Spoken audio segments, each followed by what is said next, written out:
Maido. Hi there, Japan fans. Today's show, we'll talk about some rules when presenting.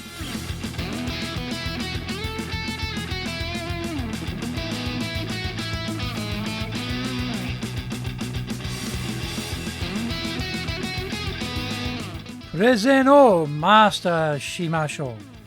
This is the 8th year of the Presentation Japan Series podcast. We're beaming around the world to you from sunny Minato-ku in Tokyo. I'm your host, Dr. Greg Story, Dale Carnegie Tokyo franchise owner, the president of Dale Carnegie Tokyo Training, and the 3-time best-selling author of Japan Sales Mastery, which is Zaeigyo in Japanese, Japan Business Mastery, and Japan Presentations Mastery, or in Japanese, Anatomo Prezen no Tachijin. Plus, Stop Wasting Money on Training, which in Japanese is Training de Okane o Muru ni Suru wa Yamimashou, and all are available on Amazon. Through this podcast, I want to help you become a better speaker to be 1, clear, 2, confident, 3, persuasive, 4, highly influential with those around you. Don't forget to subscribe and share this podcast with your family, friends, and colleagues. We are not being sponsored by Libsyn, but we value your privacy, which is why we have our podcast hosted by Libsyn. Unlike many other hosting organizations, Libsyn have a strict policy that does not allow access to your private information by anyone. Here is our daily podcast lineup on Apple Podcasts. Mondays, the Cutting Edge Japan Business Show podcast. Tuesday, the Presentations Japan series. And every second Tuesday, the Business Tachijin no Oshier show. Wednesdays, the Sales Japan series. Thursdays, the Leadership Japan series. And every second Thursday, the Business Pro Podcasto show.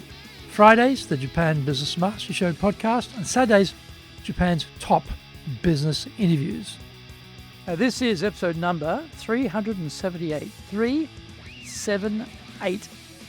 And today we are talking about the rule of 3 in presenting in Japan.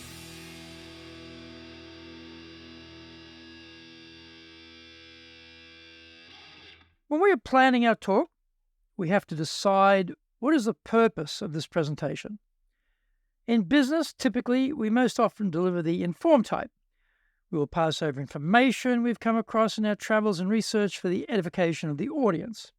They have turned up to learn something they didn't already know and expect value for the time and money they have invested. It might be the motivate talk to bolster the fandom numbers for our brand. We extol the virtues of our firm and our widget. We get the listeners excited about buying our offerings. If we give an inspire talk, then we're appealing to the audience to become the best version of themselves and maximize their potential. This is often the rags to riches type of encouragement, using our own example as a source of inspiration. If we could do it, then the audience can also do it. If we're giving the entertain talk, this will mainly be a light presentation between the arrival of the next rounds of heavy red wines after a big dinner. Regardless of the type of talk, we face a problem of too much information for the time we have to present. I'm sure you've made this fatal error like me.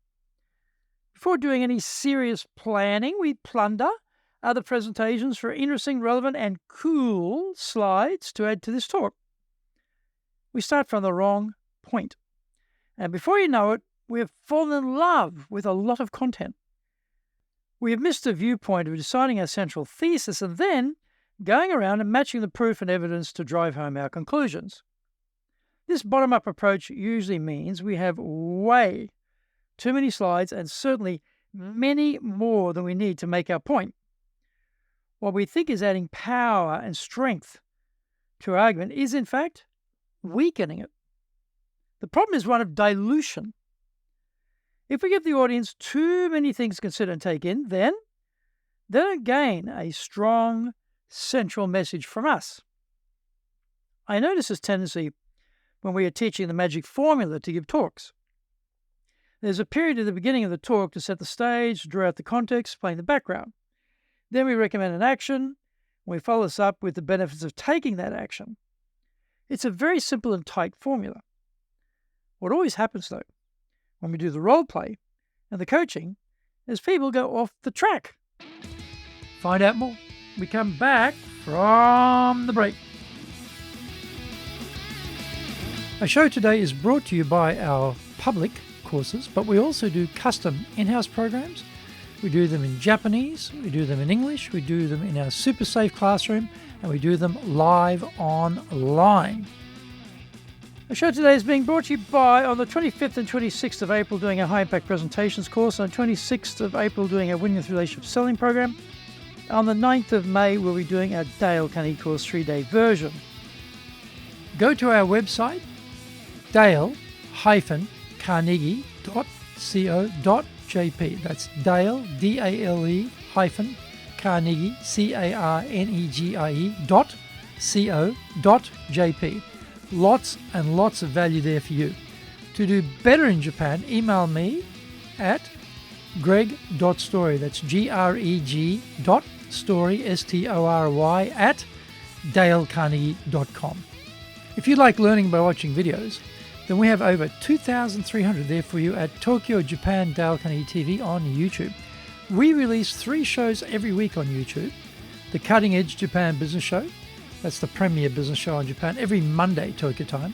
Fridays, we have the Japan Business Mastery Show, and on Sundays, we release Japan's top business interviews, where I interview leaders from SMEs right up to the corporate captains of industry on one topic, leading in Japan.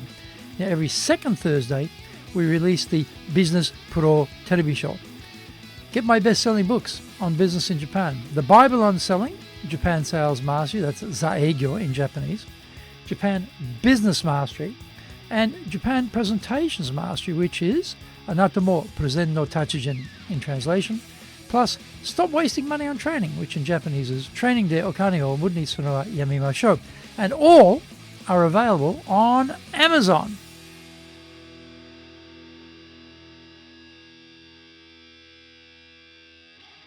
Welcome back. They need to nominate the one central, most important action they want the audience to take. That instruction is fairly easy to understand, but most people manage to get it wrong. They wax lyrical about the many great and wondrous actions the listener should take. They also pile on the benefits of the various actions. For the listener, it's overwhelming. They can't remember any of it. If the audience can't recall what we said, then we have to count that presentation as a failure. The idea of 3 things for your audience to work on is not new. However, common sense is not common, and established proven ideas have to be rediscovered every generation. For any talk, there will be 3 main arguments, which are the most powerful components of supporting the argument we are making. Within each of these points, there will be 3 aspects which prove our point. We're already at 9 points. We haven't even added in the start and the close of the talk yet. In a 40-minute speech, we'll be bumping up against the time limit. Remember, we also have a ton of sexy slides we want to use, which will blow the time out completely. We need to exercise great discipline in our selection of what to keep and what to discard. Forcing the rule of 3 on ourselves is a very good way of making sure the key point is fully supported and convincing, without confusing our listeners about what it is we want to say. I would like to say it's much more complex and difficult than this to make myself look more presentation guru-like. The reality is that simple is always best when presenting. Confusing people, and therefore distracting people from our key message, makes no sense. However, often we do a good job of doing just that by overcomplicating the message. Next time you put a talk together, apply the rule of 3 and see what you can trim to make the key ideas shine more brightly.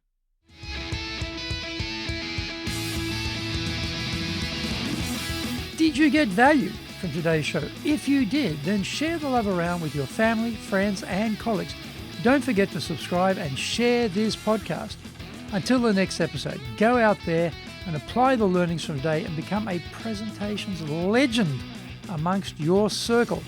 Thank you for joining me, and please tune in next week. Remember, I'm in your corner, your go-to guy for soft skills training in Tokyo, committed to your success here in Nippon.